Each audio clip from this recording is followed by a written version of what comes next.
Hello and welcome back to your own YouTube channel H for Hindi 1 to 1 spot the error या फिर sentence improvement के कुल 7-8 statements हैं। फटाफट से इनको चेक करते हैं, देखते हैं कहीं आप भी बोलते हुए या लिखते हुए इन गलतियों को तो नहीं करते हैं, और अगर करते हैं तो उनका करेक्ट वर्जन क्या होना चाहिए। सबसे पहला स्टेटमेंट आता है, उन्होंने मुझे पूरी बात समझा दी। He made me understand the whole thing. देखिए, जब कभी भी आप मेक समवन डू समथिंग का इस्तेमाल करते हैं तो इसका मतलब होता है कि आप उन्हें फोर्स करते हैं कुछ काम करने के लिए, कुछ कोई ऐसा एक्शन करने के लिए जो शायद वो ऐसे ना करते। फॉर एग्जाम्पल, अगर आप कहते हैं ही made me do this even though even though I was not willing I was not willing, तो यहां पर क्लियरली एक थॉट आ रहा है कि उन्होंने मुझे फोर्स किया कुछ ऐसा करने के लिए जो मैं करना नहीं चाह रहा था।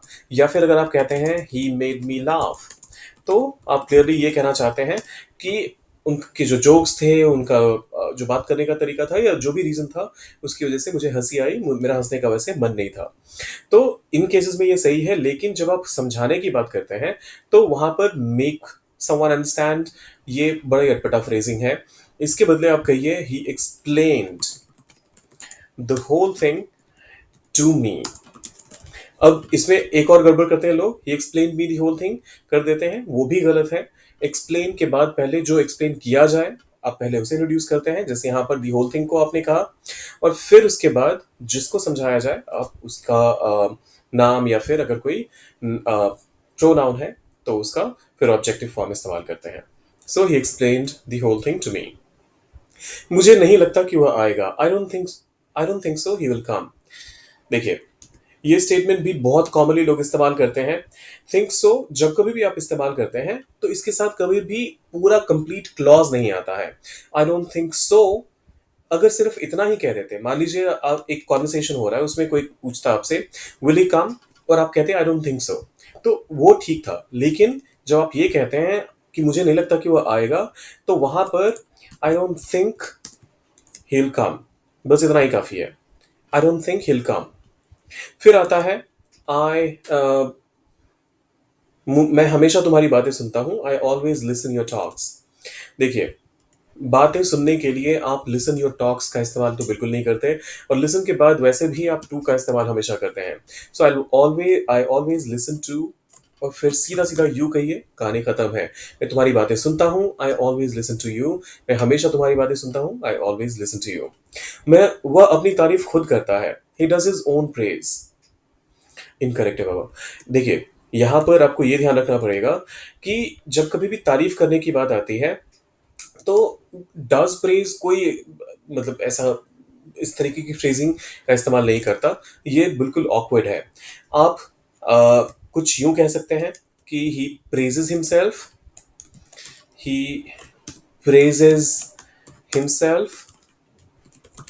या फिर एक दूसरा तरीका हो सकता है, वो अपनी तारीफ खुद करता है, ही ब्लोज हिज ओन ट्रम्पेट। ही ब्लोज हिज ओन ट्रम्पेट। क्या तुमने मुझे इग्नोर किया? Did you ignore me purposely? देखिए, क्या तुमने मुझे इग्नोर किया? डिड यू इग्नोर मी, इतना ही काफी है। ऑन पर्पस किया नहीं किया उससे फर्क नहीं पड़ता। इग्नोर करना यहाँ पर मेन सवाल है, तो बस डिड यू इग्नोर मी इतना काफी है। अगर आप इंटेंशनली कहना भी चाहते हैं did you ignore me intentionally, तो या फिर पर्पस वर्ड का इस्तेमाल करना चाहते हैं, तो आप कहेंगे did you ignore me on purpose. Did you ignore me on purpose, क्या तुमने मुझे जानबूझ के इग्नोर किया, या फिर मतलब देखा ही नहीं था मुझे, इस चक्कर में मुझसे बात नहीं की या मेरी तरफ नहीं आए। तो ऑन पर्पस का इस्तेमाल कर सकते हैं। वैसे अगर मेरी माने तो यहाँ पर ऑन पर्पस का इस्तेमाल भी मत कीजिए। डिड यू इग्नोर मी, बस इतना ही काफी है। मुझे थोड़ी देर में निकलना है, I have to leave in a little time. देखिए, इन अ लिटिल टाइम कोई बात ऐसे कोई नहीं बोलता है। ये लिटरल ट्रांसलेशन है हिंदी से इंग्लिश का, थोड़े समय में, in a little time. I have to leave shortly कह सकते हैं, I have to leave shortly, और फिर बात खत्म। मुझे थोड़ी देर में निकलना है, I have to leave shortly. तुम हर बात में टांग अड़ाते हो, you put leg in every matter. ये फिर से लिटरल ट्रांसलेशन है हिंदी टू इंग्लिश का, ये प्लीज मत कीजिएगा। जब कभी भी टांग अड़ाने का मतलब क्या है कि आपकी बातों में कोई इंटरफेयर कर रहा है, तो इंटरफेयर का इस्तेमाल कीजिए यहाँ पे। और इस सेंटेंस को करेक्ट कीजिए, डालिए इसे कमेंट बॉक्स में। देखते हैं आप में से कितने लोग इसका सही सही इस्तेमाल कर पाते हैं और इस सेंटेंस को भी करेक्ट कर पाते हैं। जाने से पहले सब्सक्राइब, लाइक और शेयर करके जाइएगा। आपको पता है कि आपके लिए तो फ्री है, लेकिन हम जैसे नए क्रिएटर्स को ये काफ़ी इंकरेज करता है। कीजिएगा ज़रूर। मिलते हैं जल्दी।